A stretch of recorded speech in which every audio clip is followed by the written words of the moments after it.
Hell yeah. Well, here we are again, boys and girls. It's been a long time and it's good to be back. This is the Smells Like Hope podcast.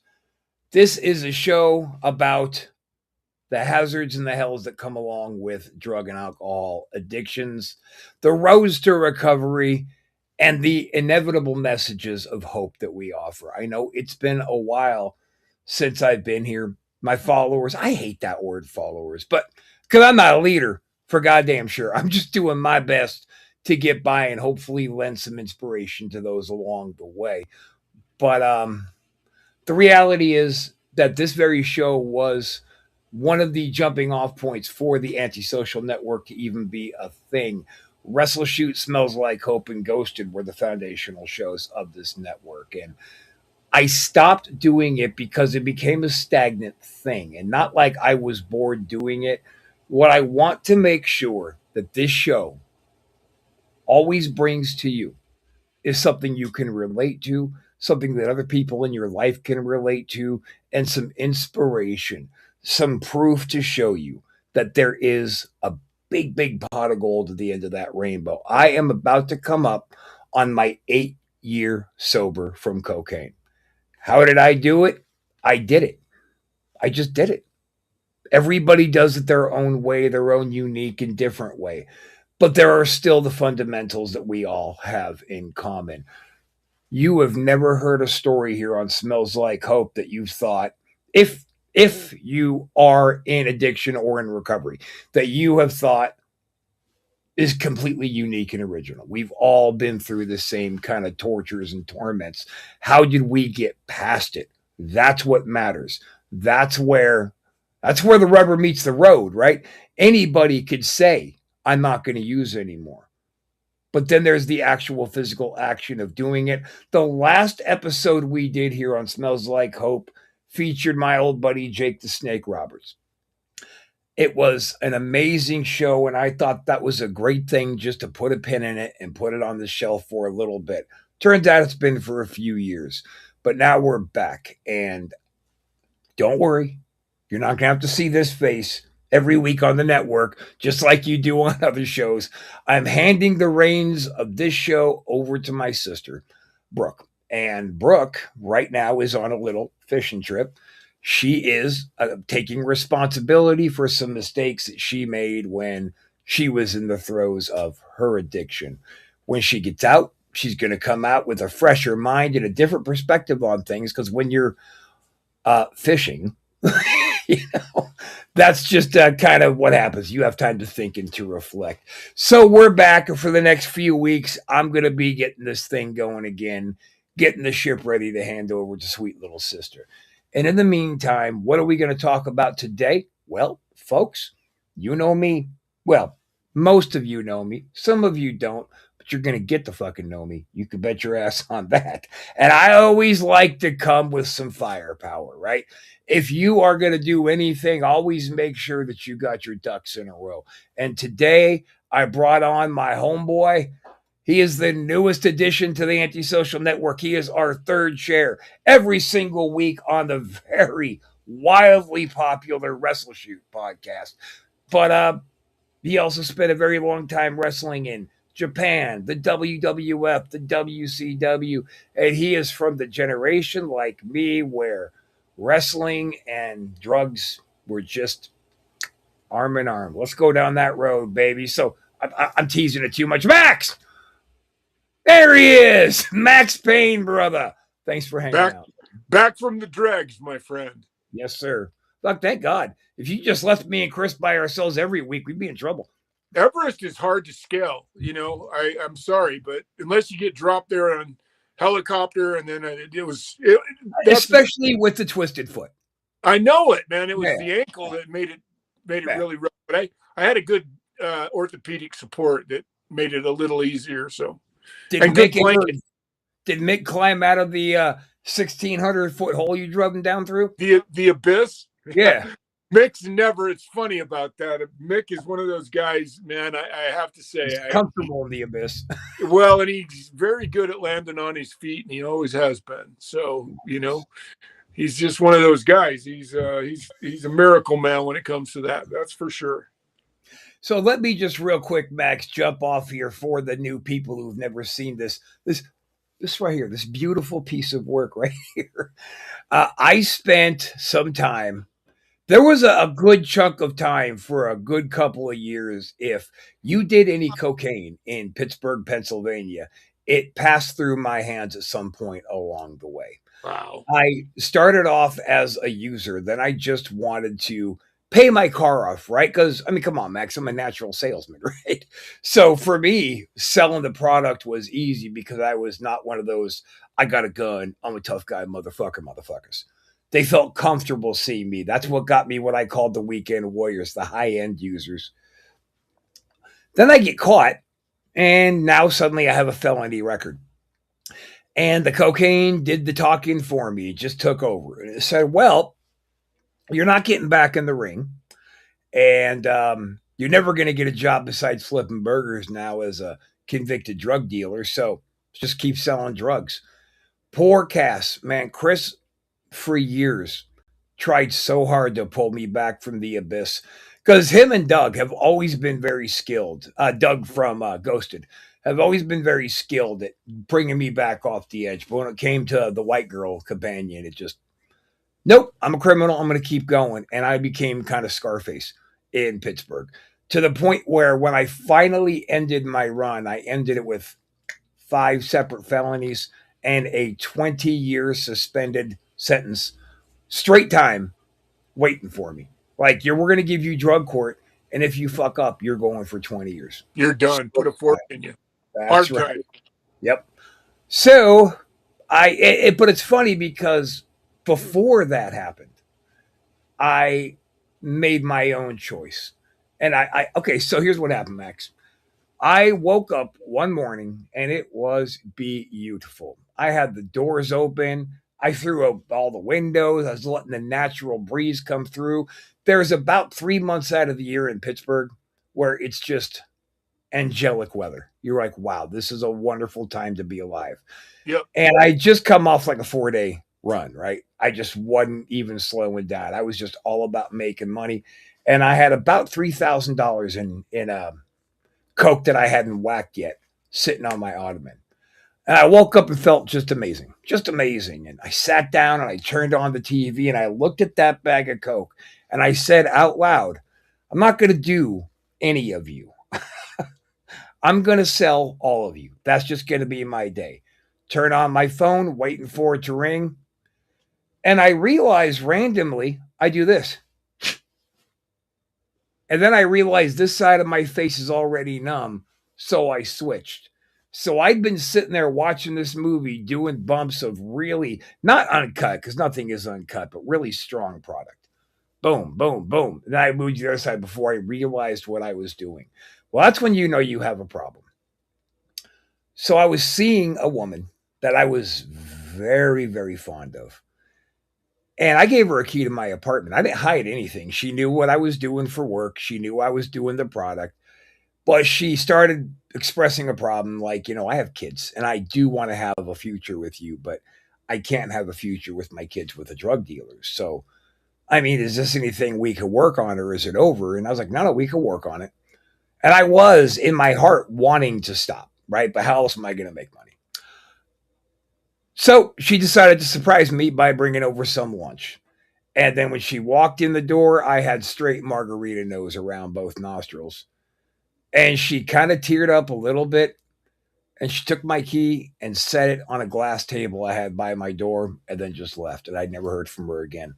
The sound of the key hitting that table still resonates in my brain sometimes. But it does. And this, because every addict has 100 moments of clarity every year, right? Just they come, you feel it, and then you just do your way past it. I was just going to say, all it takes is another fucking 8-ball and away you go. That moment of clarity for me, however, came on the heels of actually realizing where I was in life. That I had 3 felony convictions for selling cocaine. And I am living in a really nice apartment, but owned by a cokehead that was completely staffed full of cokehead tenants. And he did that so I, quote, would never even have to leave my house. And it worked. So I called my mom and I said, I need out of this place and I need to go to rehab and I need to do it today before I die. And she said, I'm on the way. Boom, she's heading in my house. I called the phone provider, said, I called my landlord. He didn't answer. I said, I'm leaving today.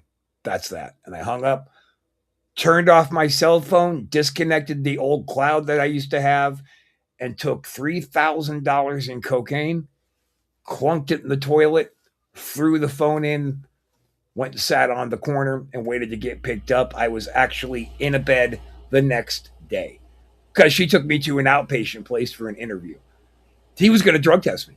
He had a cup out, and I'm like, great, let's do it. And he asked me some questions. I answered his questions very honestly, and he took the cup back. He goes, these cost us about $20 a pop, so I'm going to keep it.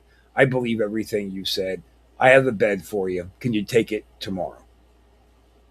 And that was my last, that morning, the morning before, no, the morning I met with the counselor was the last time I used. Wow. So, and then I went out and got myself registered as a minister. And I only did that because, and you know as well as I do, in rehab, over, maybe a little under half the people there are there as some kind of a dodge from legals. Yeah.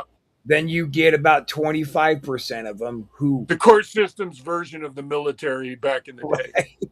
Then you got a quarter of them who want to get clean but don't think they're going to maintain it when they leave. Then you got that percentage who is mixed of I can do it, but how, and I can do it, period, right? So my concern was that 25%, because the reason they don't believe they can stay clean is when they get out, they hate themselves. They hate themselves. And Right. if you hate yourself that much, why would you want to prolong your life? And they go right back to it. And the reason that they hate themselves is what they have done. And you get past that, you boil it down. I mean, you cook it down to its most purest form. And then you have they hate themselves because of who they have hurt in their lives and the fact that those people will never forgive them. And I tell every single one of them, since I got that card, that minister's card, it's held a lot more weight. I tell every one of them, I'm here to let you know that we together are going to hold God true to a promise that he made to us a long time ago. If you want forgiveness, all you have to do is ask. Yeah. And that's it.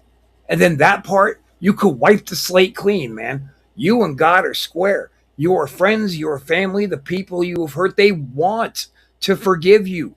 They want things to go back to how it was, even if it can never be how it was again. They just want to know that you are always working at keeping yourself well. They want to forgive you. Show them why they can trust you.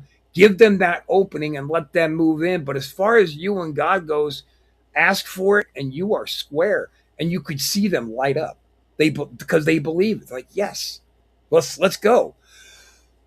And that was what inspired me to start this podcast.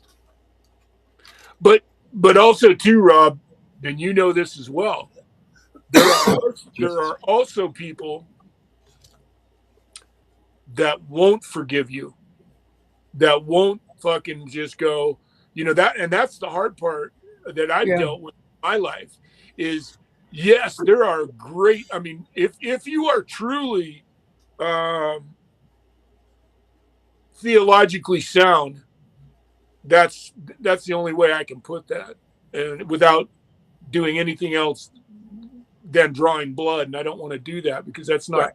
my intention. Is to talk about the good that comes from when you do seek sobriety and you do seek forgiveness for yourself. You can't expect that forgiveness from anybody else because you can't control them. And that's the one part about addiction and forgiveness and all of this is it's got to start with the man in the mirror. And Hell if it yeah. doesn't start with you and you, then everybody else is a byproduct of what you're trying to accomplish. And I mean that as you have to mean that as selfishly as you can admit it, because if you depend on the forgiveness of others, then you're going to be right back in the same fucking rut you were in. So, Because okay, but when I said forgiveness, I wasn't talking about arms wide open, everybody hugs it out, it no, goes no, back no, to no, how I it get it. No, no, no, because I'm not. everybody that you have wronged, like you personally, let's say that you wronged me. Yeah, I know in my head that it is better for my overall health to forgive you, even if we never speak again. So if you have shown me that you have changed who you are, you're trying to be that right person. right, Even if I decide we don't need to talk anymore, I right. could still give us both the peace of forgiveness. And that's the theological soundness I'm talking about. You just nailed it. I mean, you said it much better than I was rambling on trying to say. In that that's the person. Those are the people that you want to surround yourself with, because all the other people, they have their own fucking problems they haven't dealt with yet either. And so they're in a boat. They're in the same boat you were before you started the journey you're on. So Right. you can't drag them. It's the age old adage. It's just like we were just laughing about the reason that they're in the program to begin with is to try and bullshit themselves out of a system or go into prison, right? They're not truly seeking forgiveness. They're not Which truly I trying to did. find redemption, I did right? that once. Yeah, yeah, we all have. If you're an addict, fucking, there, it's the only difference is the times that you've stood at the redemption fucking altar, right? I Right. mean, we all go through it. We're all fucking liars. We're all fucking full of shit, and that lying has to start. The lying starts with yourself.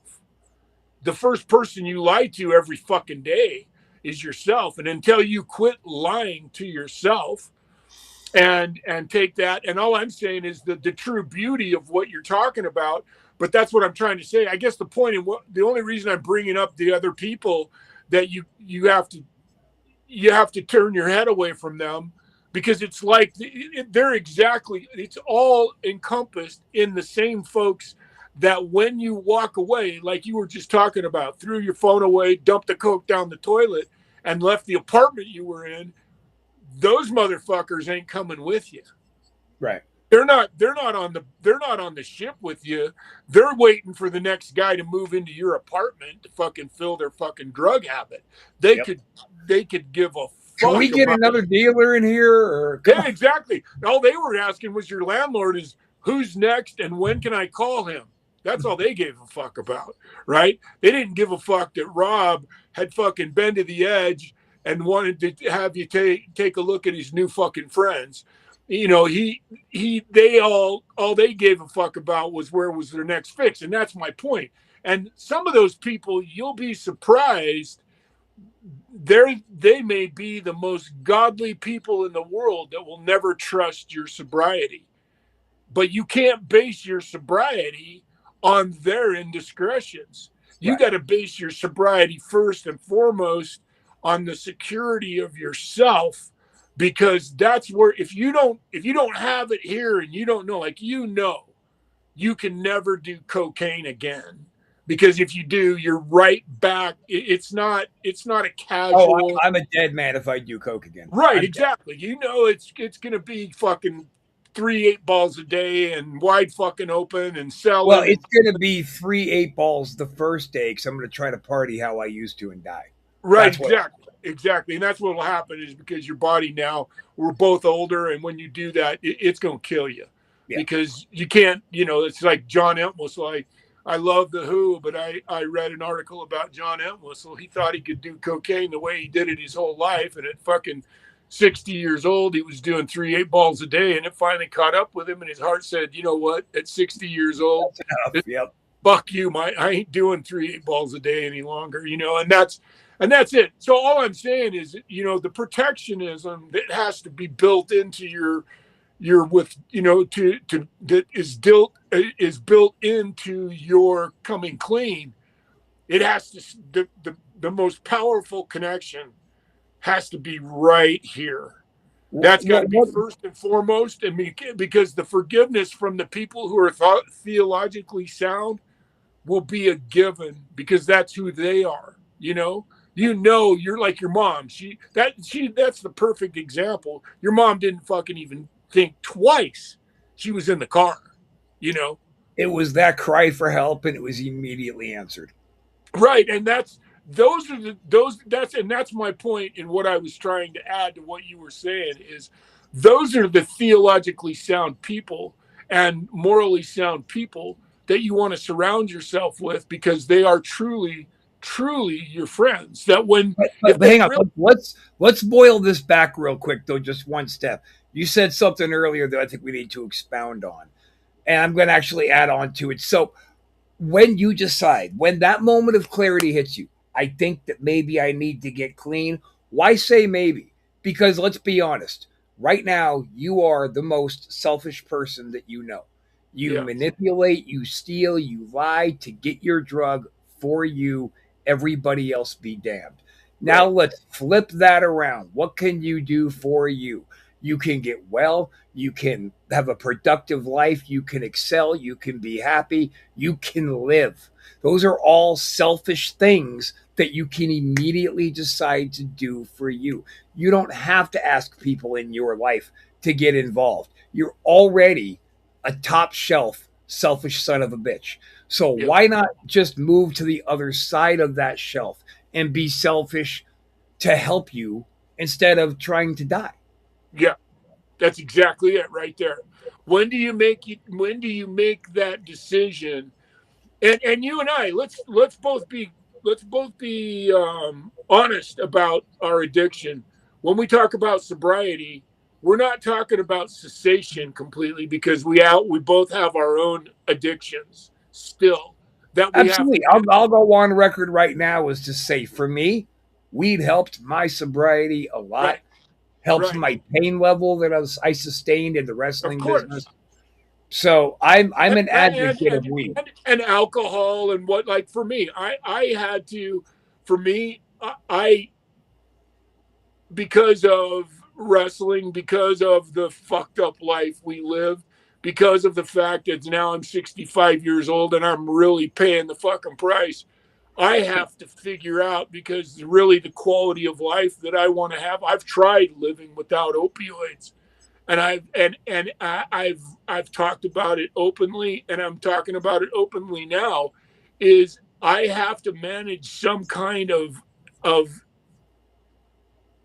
um, medical over supervision where I can say, look, and I'll tell you, the problem with opioids is they're just like cocaine. You to try and not run wide fucking open, to try and not go get, that if a doctor gives you, you know, 6 Percocets a day to live on, because that's the nature of the beast, that's what you take. And you still find, you know what I mean? You still find this wave of your brain constantly trying to go, oh no, you need 12. Oh no, you need 16. Oh no, you need 30s. Oh no, I need to fucking snort them. Oh no, I need to smoke them. Oh no, I need to sprinkle it over the top of pot and all of the, you know what I mean? That's the part that's what I'm trying to say. It's for me, I had to figure out in the sense that it's like food, and I'm a fat man too, so I understand food addiction as well because you can't stop eating. And in my case, I tried really hard to be completely opioid free. And I love pot, and I would have stuck with pot, but pot's now become debilitating to me in terms of my memory to the point where I can't use it that way any longer. I realized that if I didn't stop smoking weed, and I've smoked weed since I was fucking 12 years old, so I'm a pothead, and I'm saying this with all regrets in the world that I know I have to quit smoking weed because if I don't, I don't want to be 75 years away and I can't remember my name, and I Yeah. can I could see the writing on the wall from the memory standpoint of what weed was doing to me. And so I realized that, again, it's a sacrifice you got to make. So what do? You have to make choices. Do I deny the pain I'm in every day? Because what happens is when you're in pain, it's so funny. I've written all of the music I've ever written is about pain, all of it. Every song I've ever written is about dealing with pain, whether it's from love, whether it's from falling down for a living, regardless of what it is. It's always about pain because that's the human experience, isn't it?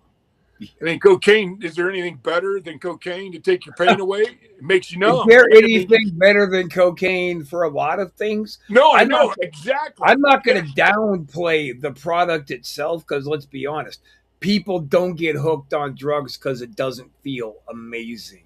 they work. They work at what they do. That's exactly my point. The question is can you? I've heard Steven Tyler talk about this. I've heard the question is once you've been addicted, once you are in this situation, once you are an addict, can you cessate? Can you control? Can you be strong enough to be that Well, person? that's a medical question. So like Rex King or not fucking Rex King. Take that away. Rex from Pantera is what I was trying to Right, say. right. He drank so brutally and viciously that physically he is in the condition now of one wine cooler will kill him. He cannot. His liver is so failed. He cannot ingest alcohol. At Period. all. Right. But he's got doctors who can give him the proper kinds of medications, the proper kinds of therapies to help satiate that. Because I didn't just say I'm not going to do coke anymore, lottie fucking da. I'm a badass and I made my decision. No, I took my medical and psychological help. Right. And that's my point. Can you, and that's what I'm talking about, because I guarantee you, so that's the point that you and I are talking about right now. There's a mediation. See, because everybody thinks that if you're an addict, that the only fucking way out of the fucking tunnel is fucking complete and utter sobriety. You can't even have a cup of coffee. When you go to a counseling regime, and I know you're going to agree with me on this, them motherfuckers sitting behind the desk don't smoke weed. Those motherfuckers sitting behind the desk don't, take opioids under doctor supervision, Right. once, 3 times a day. Those folks are the kind of folks that if they touch a baby aspirin, they're fucking ready to jump off the cliff again. And I'm not saying that we're not those people, because I am that person, and that's the denial that both you and I, the river both you and I are swimming in. But by the same token, that there's also, it's like eating food. That's my point of this whole conversation. If you're a fat bastard, you can't just stop eating food forever the rest of your life, right? It's not like drugs. You can't just stop doing every drug ever for the rest of your life, because if you fucking do, you'll die within the 2 weeks because your body's fucking starving to death, Yeah. right? And so that's what I'm talking about now. Can you then be a restrained, controlled fucking human being that finds an alternative that takes you away from the addiction that is absolutely going to take your fucking life prematurely? And that's what we're talking about right now, because we both drink, I don't smoke weed anymore. I'm still using opioids right now under a doctor's supervision. And I know the difference. I know how fucked up my life was. Pot did help, but like I said, I had to stop pot. So I had to make a decision, because I would wake up every day in such fucking misery. I was ready to go to the street for heroin, and I knew that would kill me. So, I've never done that, but, I begged my doctor, if you don't fucking take care of me, I can't wake up feeling this way every fucking day, because if you live in a life of pain, and we both know that pain, when you Yeah. get pain to the point where you can't have a conversation with somebody because your brain, all it's thinking about is how the fuck do I shut this off? That's when you have to make some serious life decisions. And those are the moments where can you manage your way through that? This is what we're talking about here. You made a decision. I'm never doing cocaine again. But that doesn't mean you're sober and your sobriety is completely satiated. You manage your life in the way you manage your life, just like I do. But I ain't fucking doing 160 milligrams of opioids every day either, Yeah. because that was going to kill me graveyard fucking dead. Not skip past the graveyard, fucking graveyard dead. And you know that All's as well as I. already dug. It's just waiting for you. Yeah, the fucking pit's there, baby. All you gotta do is trip into it and fucking. Usually, when that happens, it's face fucking first. And you and I both know how many fucking times have we fucking stood on the edge and looked in that abyss and gone, and you wake up the next morning and you go, holy How am I awake? fuck, how am I awake right now? How am I conscious? I'm getting goosebumps remembering those times where I I woke up the next day and went, there must be a picture bigger than me why I'm still here, because I can't believe I'm still here. And most of my friends who did that, they're not still here. They're gone. Rude, Kurt, Bam, all of the fucking guys I loved, and every one of them, it got them. It fucking Kirk, got.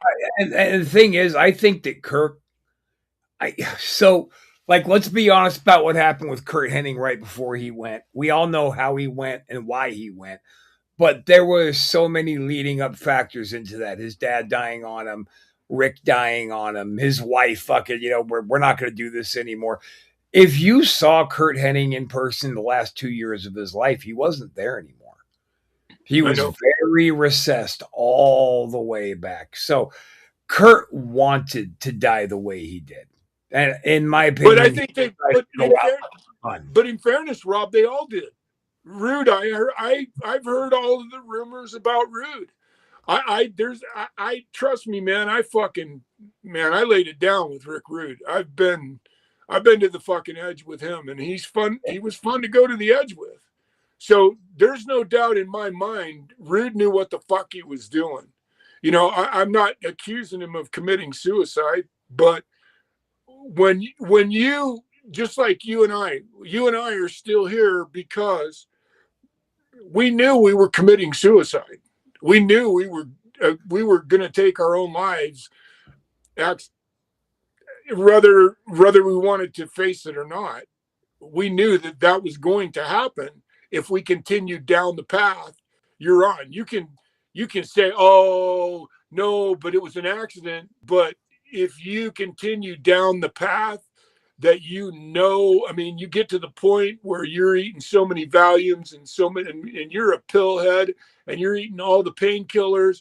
You know that the next time that you eat 8 Percocets and eat 4 Valiums and take 2 fucking Xanax, that you're only, how far away are you? It's like buying a lottery ticket. You can't fucking win the lottery unless you buy a ticket. And that's the same exact fucking mentality. If you fucking keep playing that game, you're going to win the lottery. You know, You know, it seems a little bit fitting right now that I actually share something with this being the return show of Hope that in all of my confessions on the air, I've never said to anybody. Anybody. So here it goes. So I was in rehab for 2 days. And when I was in there for 2 days, what happened on the outside would have happened to me had I not been in there. And there was a gentleman who was also very big into our game out there. We did buys together. We had the very same attitude of, you got to try it before you whack it. Then you got to whack it. And then you got to try it again to make sure you're not selling anybody any garbage. And that's how I was successful. I did step on my shit, but not so bad, just enough to make a few bucks. And he got a bag. He got a big bundle at a good rate. and he took it out to do his initial bump, and it was so laced with fentanyl. I would be surprised if he had a moment to even realize something's wrong before he had overdosed and died on fentanyl. I called him Max, coincidentally, because his Maxwell was his street name. I called him Max. Anyway, when I found out when I got out of rehab and I realized he would have been like, hey, Bubba, I got a good buy. You want to hit it? I trusted his judgment. Hell yeah. I would have taken a sample bump too. I would have been overdosed on fentanyl. I'd have been laying right next to him, probably in his house.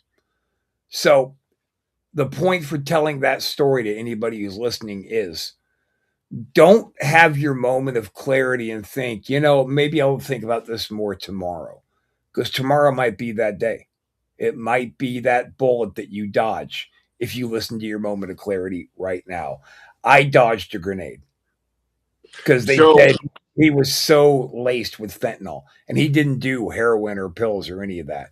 But his tox came out with so much fentanyl, they think he just instantly died on ingestion. so I have the same kind of story. So I have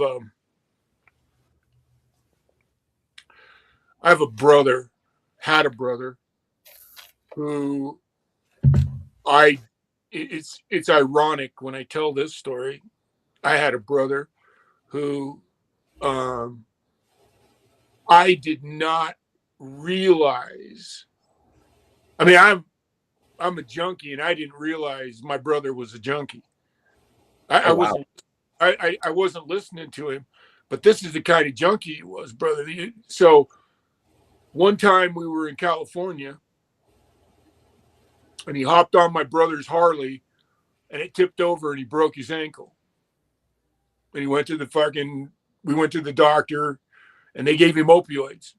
And And this that's how was it starts. yeah, that was just the way it works. That's just back then. They fucking they were like Pez. And You know what I'm talking about.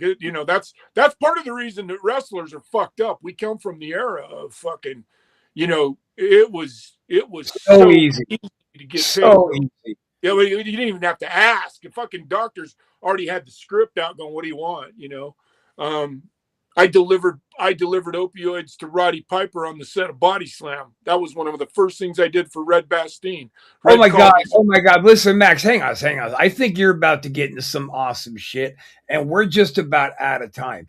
I say we pick this back up next week. We do it again. We can Okay. pick up right from here because My yeah, I feel brother, like you're my about brother Donald is the story I was going to tell. So let me tell that yeah, next week. yeah, yeah. I don't want to rush you through a story of this kind of profound nature.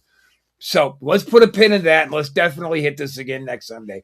Guys, we're going to take it home on that one because I don't think I'm going to be able to say anything that will live up to what he was just getting ready to say. So, what I want, what I want to end this with, Max, is what I usually end it with. I mean, you just said some shit that was about to get profoundly powerful. Now my brain is spinning, but what I want to leave this with is we all have basically the same origin story, the same story of when we were using. We've all made individual decisions in our dark period, and we've put people that we love through so much. But, and I'm not going to, and like I always said before, you will never, ever, ever catch me saying, if I can do it, you can do it, thus taking away from my accomplishments. But I did do it, Yeah, and you did you it. can do it. And if nobody has told you today, you are worth it. Yeah, You deserve it. There are two people sitting here that you have never met that are willing to help you. yeah, So absolutely. if you have two people you have never met who will help you, imagine the people that you know that will help you. You are worth it. You deserve it. And again, if nobody's told you today, I love you. This has been Smells Like Hope on the Antisocial Network. Max, thank you for being my return guest, baby. You know I love you like a fat kid loves cake. And big shout out, by the way, to Chris Casanova. because that son of a bitch endured my addiction and he managed to stick around and we're still rolling strong. That's what a real ride or die motherfucker does for your life. So Yeah, sure. this is the anti-social network. Follow us, ASN for Life. We have all kinds of awesome shows. This has been a fantastic return show. Max, I love you, brother. We'll see I you love you. guys, both of us, next week. Till the Boom. next time. Yes, sir.